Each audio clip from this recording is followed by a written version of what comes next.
This is no place for the Tour de France, and this is no place for NASCAR. But in everyday life, bicycles and cars do share the road. I'm Robbie Ventura. I spent 4 years riding with Lance Armstrong and the U.S. Postal Team. I've coached hundreds of cyclists who compete around the world, and I can tell you it's no accident when everyone gets where they're going safely. The key is to know the rules of the road. For example, cyclists have a right to be on the street, and people in cars have an obligation to watch out for them. Often the road is the only way for people on bikes to get where they're going, and some sidewalks are even more dangerous than streets. Finally, some communities allow kids to ride on the sidewalk, but it may be illegal for adults. When cyclists are on the road, they're supposed to obey all traffic laws, signs, and signals, always riding in the same direction as cars in their lane.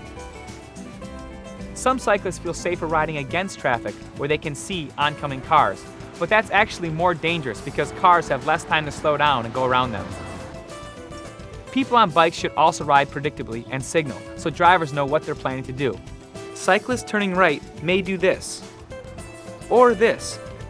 Here's what a left turn signal looks like, and if you see this, expect the cyclist to slow down or stop. Whether you're riding or driving, it's also important to know your place on the road.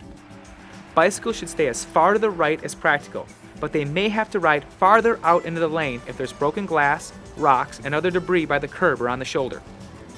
People on bikes also ride farther into the lane on narrow roads to keep cars from passing too closely, or they might be moving across the lane getting ready to turn left.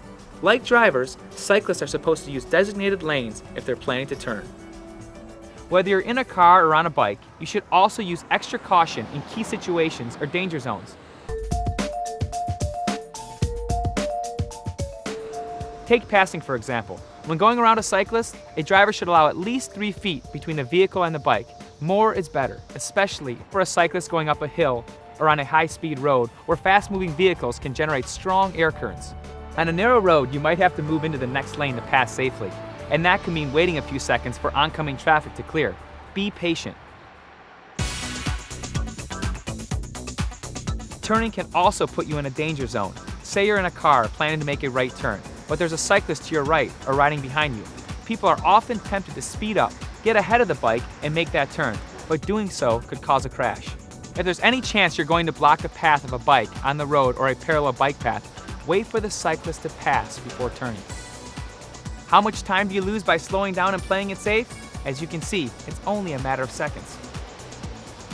And when you're turning or changing lanes, don't forget about your blind spots. After checking your mirrors, always look quickly to your right or left. Another major risk is a car turning left into the path of an oncoming bike.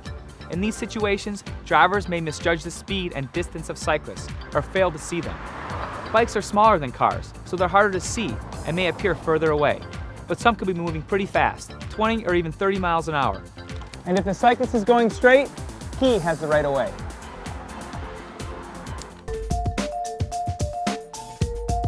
Bike paths or sidewalks that run parallel with the road may seem like fairly safe places, but these too can be danger zones. A driver making a turn might be focused on the road and not see a cyclist traveling on the sidewalk or path until the last minute. Someone riding on a sidewalk or path in the opposite direction of a driver is even less likely to be seen. So in these situations, drivers should be extra careful, checking the sidewalk or path for cyclists or pedestrians. People on bikes should ride defensively. Watch for motorists making a turn and be prepared to stop. Another danger zone involves driveways or alleys. Drivers and cyclists often cruise right into the street, pulling out of a driveway or alley, looking for cars in the middle of the lane, but not for bikes or pedestrians on the sidewalk or on the right side of the road. And if you're only looking to your left for oncoming traffic, you won't see a cyclist coming from the other direction. You have to remind yourself every time to take it slow and look both ways before entering the road. Cyclists riding along parked cars are in another danger zone because drivers and passengers sometimes open doors. Whoa! This happens so often, cyclists actually have a name for it, being doored. So if you're getting out of a parked car, always look over your shoulder to make sure no cyclists are coming. And cyclists may want to ride farther into the lane. One final danger zone is right behind the wheel or handlebars. You're blocking the road. I'm trying to get by here. You have to give me room. You have to wait a second. When you're on the road, conflicts can occur, and it's tempting to express yourself. but getting angry, hostile, or abusive doesn't help. And it can take you to places you never intended to go. Aggressive behavior can lead to criminal charges. Revving your engine, blasting your horn, yelling, or pounding on a vehicle can result in legal action against drivers or cyclists. The best advice for anyone on the road is to stay calm, exercise caution, be patient and courteous. Share the road, show respect, and always be on the alert, especially in those danger zones. When passing a cyclist, leave at least 3 feet between car and bicycle. More is better. Be patient when passing and when turning right. If there's any chance you'll block a bike in your lane, on the sidewalk or side path, slow down and wait for the cyclist to pass. If you're making a left, remember that oncoming cars and bikes have the right of way, and that bicycles may be moving faster than you think. Don't forget to check your blind spots and to signal whenever passing or turning. Be especially careful when leaving a driveway or alley. Check the street and sidewalk in both directions for cars, cyclists, and pedestrians.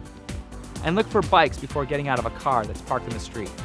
Finally, keep in mind that you're not in a race where NASCAR meets the Tour de France. When you share the road, the reward is everyone gets where they're going safely.